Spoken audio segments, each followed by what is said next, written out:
Hello guys, good morning all of you and welcome back to our channel. हम discuss कर रहे थे 15th chapter nuclear physics के बारे में और अभी तक हमने इस पे काफ़ी सारे टॉपिक डिस्कस किए। आशा करता हूँ कि आप साथ साथ में पढ़ रहे होंगे और सभी कॉन्सेप्ट बहुत अच्छे से क्लियर कर रहे होंगे। आज के इस सेशन में हम डिस्कस करेंगे एक बहुत इंपॉर्टेंट टॉपिक के बारे में जिसे हम कहते हैं mass defect and binding energy, यानी द्रव्यमान क्षति और बंधन ऊर्जा। तो ये क्या है उसके बारे में हम डिस्कस करेंगे।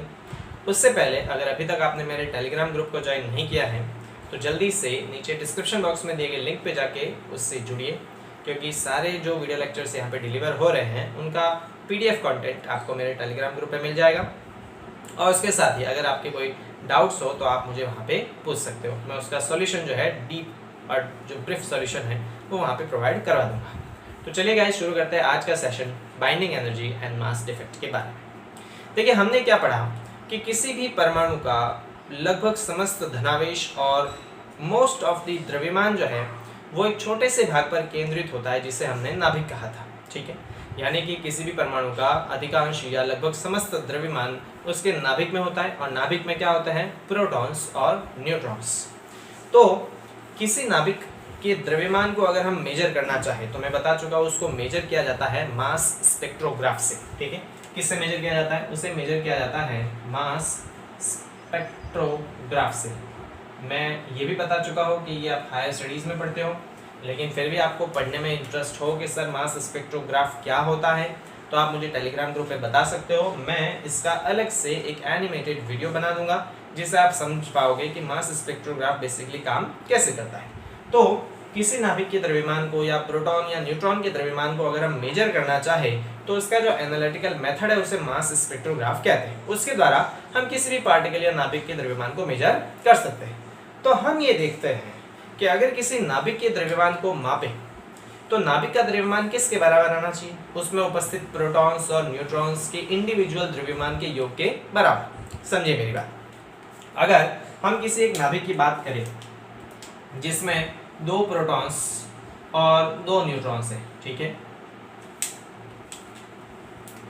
2 प्रोटॉन्स और 2 न्यूट्रॉन्स, और इस नाभिक का अगर हम द्रव्यमान मापें तो हिसाब से इसका द्रव्यमान किसके बराबर आना चाहिए, इसका द्रव्यमान 2 न्यूट्रॉन्स और 2 प्रोटॉन्स के द्रव्यमान के योग के बराबर आना चाहिए। यही वास्तविकता होनी चाहिए हमारे हिसाब से, तो कि अगर हम किसी नाभिक के द्रव्यमान को मापें जिसमें 2 प्रोटॉन्स और 2 न्यूट्रॉन्स हैं तो उस पूरे नाभिक का द्रव्यमान 2 प्रोटॉन्स और 2 न्यूट्रॉन्स के द्रव्यमान के योग के बराबर आना चाहिए। ऑब्वियस सी बात है भाई, ये तो ऐसा ही कुछ हुआ कि किसी थैले में हमने 4 आलू रखे तो पूरे थैले का द्रव्यमान जो है वो 4 आलू के द्रव्यमान के बराबर आना चाहिए, लेकिन ऐसा नहीं होता।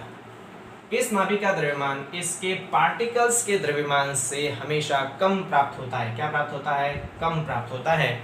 यानी कि जब अपन नाभिक को मेजर करते हैं मास स्पेक्ट्रोग्राफ में तो उसका द्रव्यमान उसके प्रोटॉन्स और न्यूट्रॉन्स के द्रव्यमान से हमेशा कम प्राप्त होता है, और द्रव्यमान में इसी कमी को हम इसका मास डिफेक्ट यानी द्रव्यमान क्षति कहते हैं। मेरी बात समझ गए कि किसी भी नाभिक का द्रव्यमान उसके कॉन्स्टिट्यूएंट पार्टिकल्स यानी उसके न्यूक्लियॉन्स के द्रव्यमान से हमेशा कम होता है। द्रव्यमान में इसी कमी को हम द्रव्यमान क्षति कहते हैं। तो पहले इसकी डेफिनेशन लिखते हैं, फिर इसको थोड़ा और डीप में समझते हैं कि ऐसा क्यों होता है। तो ठीक है गाइस, इसको मैं रफ कर देता हूँ और हम द्रव्यमान क्षति को समझते हैं। पहले इसकी डेफिनेशन लिख देता हूँ मैं। द्रव्यमान क्षति बेसिकली क्या होती है, तो किसी नाभिक का द्रव्यमान, किसी नाभिक का द्रव्यमान सदैव उसके न्यूक्लियॉन्स का मतलब होता है प्रोटॉन्स और न्यूट्रॉन्स, तो उसके न्यूक्लियॉन्स का मतलब प्रोटॉन्स और न्यूट्रॉन्स के द्रव्यमान के योग से कम होता है। द्रव्यमान में यह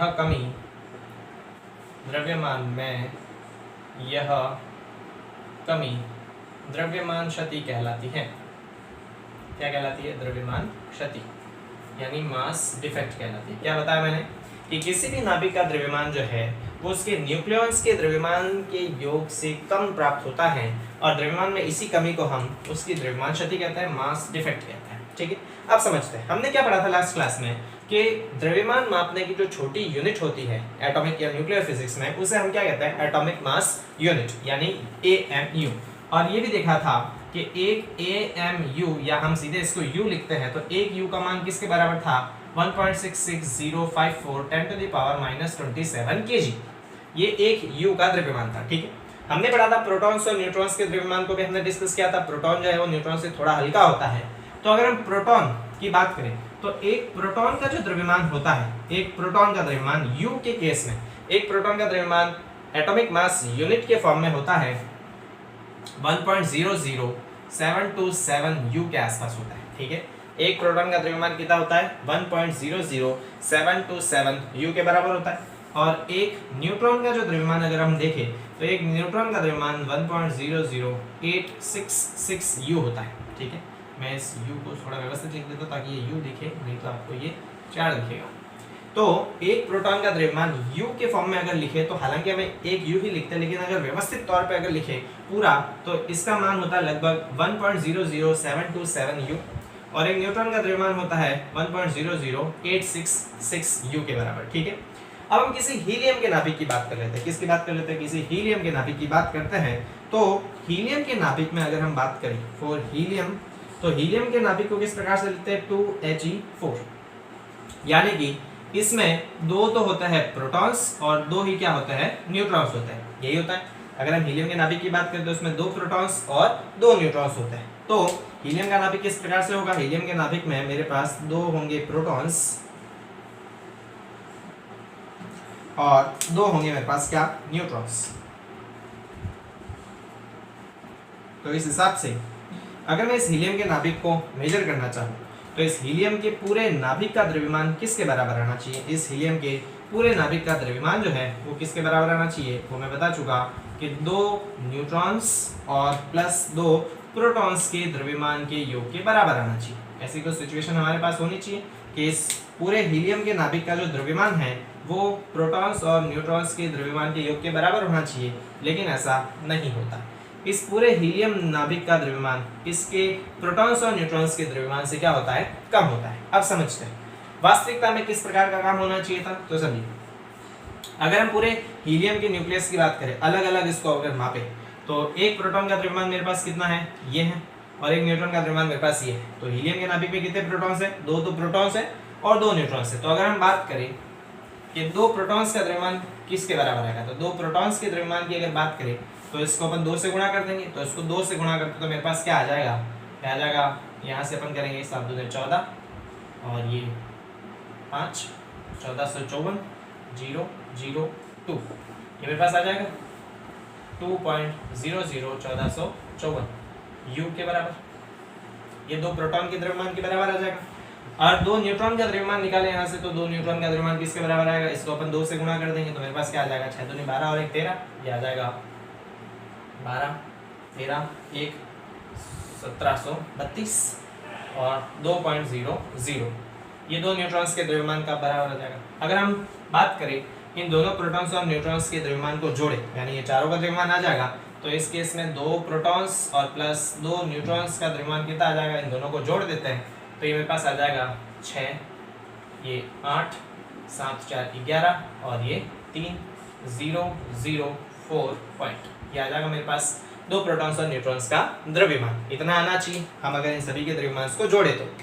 लेकिन मास स्पेक्ट्रोग्राफ से जब हम इस हीलियम के नाभिक को मेजर करते हैं, किससे, मास स्पेक्ट्रोग्राफ से जब हम इस हीलियम के नाभिक को मेजर करते हैं, तो इस हीलियम के नाभिक का मेरे पास कितना द्रव्यमान आता है, हीलियम के न्यूक्लियस का जो द्रव्यमान मेरे पास आता है वो मेरे पास आ जाता है 4.000153 U के पास 153 U के बराबर आता है।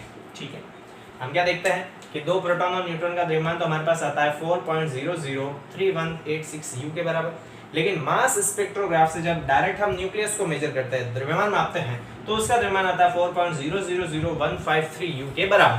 तो हम क्या देखते हैं कि इसके न्यूक्लियॉन्स का द्रव्यमान नाभिक के द्रव्यमान से ज्यादा है, या नाभिक का द्रव्यमान न्यूक्लियस के द्रव्यमान से क्या है, कम है। और कितना कम है वो अपन मेजर करें तो हम इसमें से इसको क्या कर देते हैं, माइनस कर देते हैं। तो इसमें से इसको अगर माइनस करें तो हमारे पास क्या वैल्यू बचेगी, इसमें से माइनस करें तो ये 3, ये आ जाएगा 8 में से ये गया 3, ये आ जाएगा 0 3 0 0 0.u।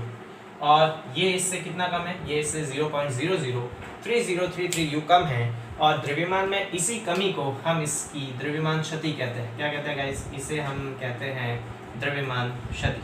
तो मेरी बात समझ गए होंगे आप। द्रव्यमान क्षति बेसिकली क्या होती है कि किसी भी नाभिक का द्रव्यमान उसके प्रोटॉन्स और न्यूट्रॉन्स यानी न्यूक्लियॉन्स के द्रव्यमान से हमेशा कम प्राप्त होता है। द्रव्यमान में इसी कमी को हम उसकी द्रव्यमान क्षति कहते हैं। क्या कहते हैं, द्रव्यमान क्षति। और इसे हम डेल्टा m से रिप्रेजेंट करते हैं। किससे रिप्रेजेंट करते हैं, डेल्टा m से। अगर मैं इसको डायग्रामेटिकली आपको समझाऊं तो डायग्रामेटिकली आप किस प्रकार से मैं इसको कह सकता हूं, डायग्रामेटिकली मैं इसको इस प्रकार से बनाऊं, देखिएगा इस डायग्रामेटिकली ये कुछ इस प्रकार का बनेगा। इस साइड अगर मैं हीलियम का नाभिक रख देता हूं, ठीक है, ये मैं रख देता हूं हीलियम का नाभिक,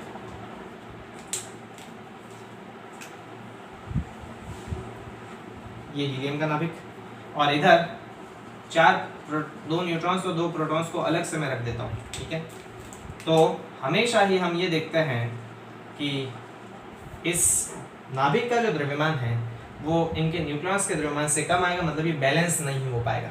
और यहाँ पे जितनी कमी होगी द्रव्यमान में उसे हम उसकी द्रव्यमान क्षति कहते हैं। क्या कहते हैं गाइस, इसकी द्रव्यमान क्षति। तो अगर मुझे इसको बैलेंस करना होगा, ठीक है, तो इसको बैलेंस करने के लिए ये एक्स्ट्रा द्रव्यमान यहाँ पे रखना होगा और ये एक्स्ट्रा द्रव्यमान इसकी क्या कहलाएगी, द्रव्यमान क्षति।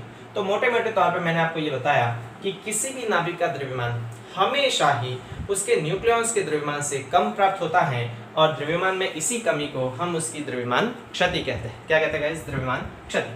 अब पहले ये जान लेते हैं कि ये द्रव्यमान क्षति का कारण क्या है, ठीक है। द्रव्यमान क्षति का एक बहुत स्पेसिफाइड फॉर्मूला अपन देख लेते हैं। तो देखिए द्रव्यमान क्षति किस प्रकार से ज्ञात की जा सकती है। द्रव्यमान क्षति ज्ञात करने के लिए हम क्या करेंगे कि प्रोटॉन्स और न्यूट्रॉन्स के द्रव्यमान में से नाभिक के द्रव्यमान को क्या करेंगे, माइनस। तो प्रोटॉन्स और न्यूट्रॉन्स के द्रव्यमान में से नाभिक के द्रव्यमान को माइनस करेंगे। तो देखिए प्रोटॉन्स का द्रव्यमान, पहले हम बात करेंगे प्रोटॉन्स की संख्या, कितने प्रोटॉन होते हैं। तो प्रोटॉन की संख्या को z से रिप्रेजेंट करते हैं, तो ये आ जाएगा z। और एक प्रोटॉन का द्रव्यमान मान लेते हैं कितना है, mn। तो टोटल प्रोटॉन्स का द्रव्यमान आ जाएगा zmn प्लस न्यूट्रॉन्स की संख्या कितनी होती है। तो किसी भी नाभिक को किस प्रकार रिप्रेजेंट किया जाता है, किसी भी नाभिक को रिप्रेजेंट किया जाता है zxa से।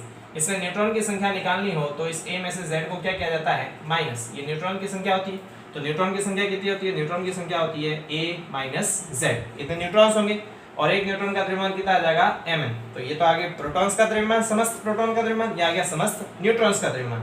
और इसमें से किसको माइनस करेंगे, इसमें से नाभिक के द्रव्यमान को माइनस करेंगे। तो नाभिक के द्रव्यमान को हम लिख लेते हैं कैपिटल M, ठीक है। तो ये द्रव्यमान क्षति का फॉर्मूला आ जाएगा। किसका फॉर्मूला आ जाएगा, द्रव्यमान क्षति का। द्रव्यमान क्षति का जो फॉर्मूला आएगा वो क्या आ जाएगा, ये वाला आ जाएगा, जहाँ पे Z क्या है, जहाँ Z है प्रोटॉन्स की संख्या, Z क्या है मैं यहाँ पे अलग से लिख लेता हूँ। देखिए इसको रफ कर देता हूँ और मैं अलग से यहाँ पे डिस्कस करता हूँ इसके बारे में। चलिए इस पूरे को रफ कर देता हूँ। तो ये द्रव्यमान क्षति का फॉर्मूला मेरे पास आ जाएगा, जहाँ पर Z क्या है, जहाँ Z है प्रोटॉन्स की संख्या, Z है प्रोटॉन्स की संख्या, प्रोटॉन्स की संख्या,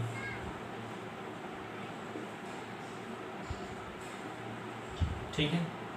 A माइनस Z क्या है, वो है न्यूट्रॉन्स की संख्या, न्यूट्रॉन्स की संख्या।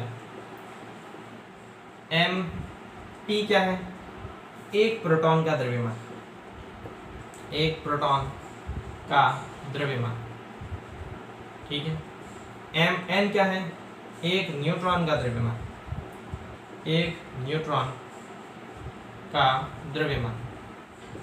और M क्या है, नाभिक का द्रव्यमान, नाभिक का द्रव्यमान। और डेल्टा M क्या है, डेल्टा M है द्रव्यमान क्षति।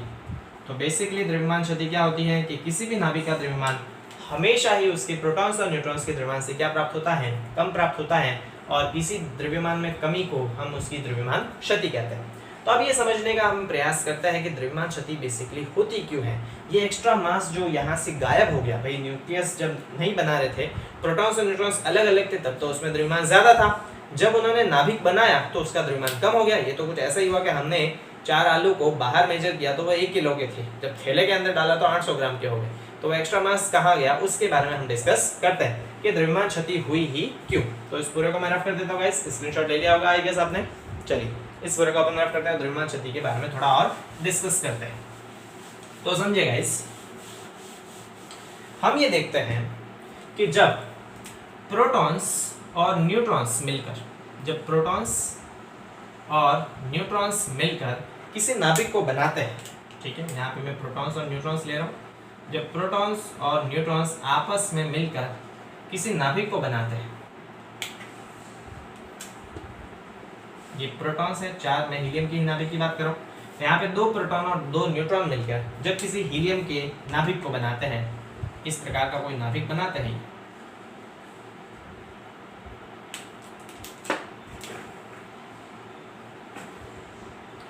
तो इस प्रोसेस में, इस नाभिक बनाने की प्रोसेस में कुछ एनर्जी लिबरेट होती है। क्या लिबरेट होती है? एनर्जी लिबरेट होती है। समझिए मेरी बात, जब प्रोटॉन्स और न्यूट्रॉन्स मिलकर किसी नाभिक को बनाते हैं तो इस प्रोसेस में एनर्जी लिबरेट होती है।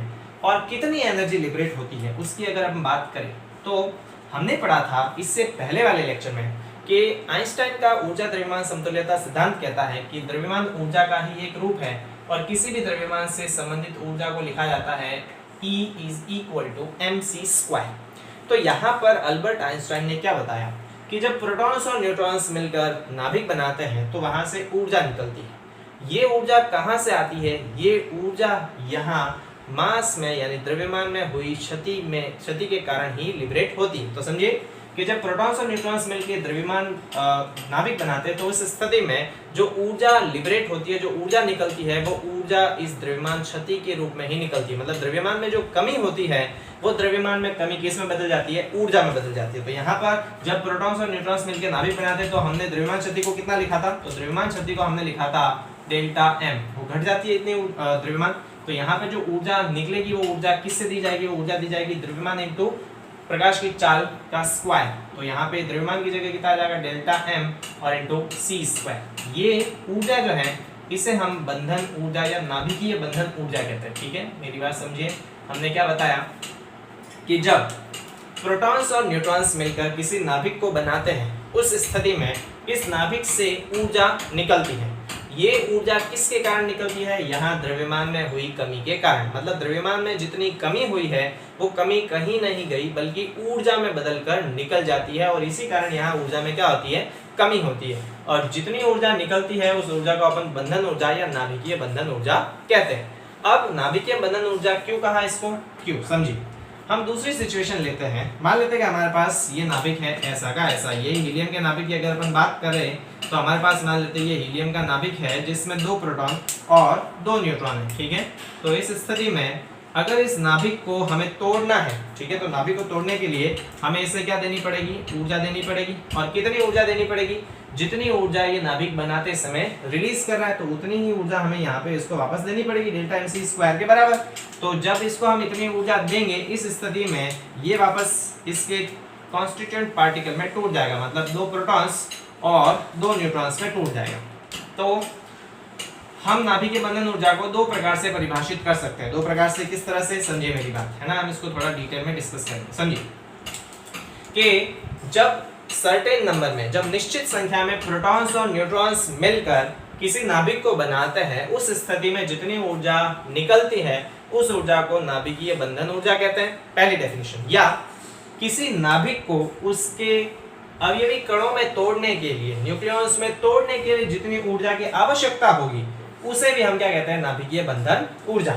यहाँ पे द्रव्यमान क्षति क्यों होती है? क्योंकि नाभिक बनते समय ऊर्जा जो निकलती है वो इसी द्रव्यमान के कारण निकलती है। मतलब द्रव्यमान में जितनी कमी होती है वो ऊर्जा के रूप में बदल जाती है और उतनी ही ऊर्जा जब हम इसको वापस देंगे तो ये अपने अवयवी कणों में टूट जाएगा, जिससे यहाँ पे जो द्रव्यमान में क्षति थी वो वापस पूर्ति हो जाएगी। तो द्रव्यमान क्षति बेसिकली क्यों होती है? क्योंकि नाभिक बनते या टूटते समय ऊर्जा निकलती है और वो ऊर्जा द्रव्यमान के रूप में निकलती है और उसी की वजह से द्रव्यमान में क्या हो जाती है? कमी हो जाती है, जिससे अपन द्रव्यमान क्षति कहते हैं। तो यहाँ बंधन ऊर्जा की 2 डेफिनेशन किस प्रकार से लिखी जा सकती है? बंधन ऊर्जा की 2 डेफिनेशन में यहाँ पे लिखता हूँ। पहली डेफिनेशन देखिएगा। पहली डेफिनेशन क्या है कि निश्चित संख्या में प्रोटॉन्स और न्यूट्रॉन्स मिलकर नाभिक बनाते समय जितनी ऊर्जा निकलती है उसे नाभिकीय बंधन ऊर्जा कहते हैं। तो निश्चित संख्या में न्यूक्लियॉन्स, मैं प्रोटॉन्स और न्यूट्रॉन्स की जगह न्यूक्लियॉन्स लिखूंगा। न्यूक्लियॉन्स, निश्चित संख्या में न्यूक्लियॉन्स मिलकर नाभिक बनाते समय मुक्त हुई ऊर्जा नाभिकीय बंधन ऊर्जा कहलाती है। नाभिकीय बंधन ऊर्जा कहलाती है कि निश्चित संख्या में न्यूक्लियॉन्स मिलकर जब नाभिक बनाते हैं तो जितनी ऊर्जा रिलीज होती है उसे अपन नाभिकीय बंधन ऊर्जा कहते हैं, पहली डेफिनेशन। या फिर किसी भी नाभिक को उसके अवयवी कणों में तोड़ने के लिए उसे जितनी ऊर्जा देनी पड़ेगी उसे भी हम क्या कहते हैं, नाभिकीय बंधन ऊर्जा। तो किसी नाभिक को, दूसरी डेफिनेशन होगी, किसी नाभिक को उसके न्यूक्लियॉन्स में तोड़ने के लिए, न्यूक्लियॉन्स में विभाजित करने के लिए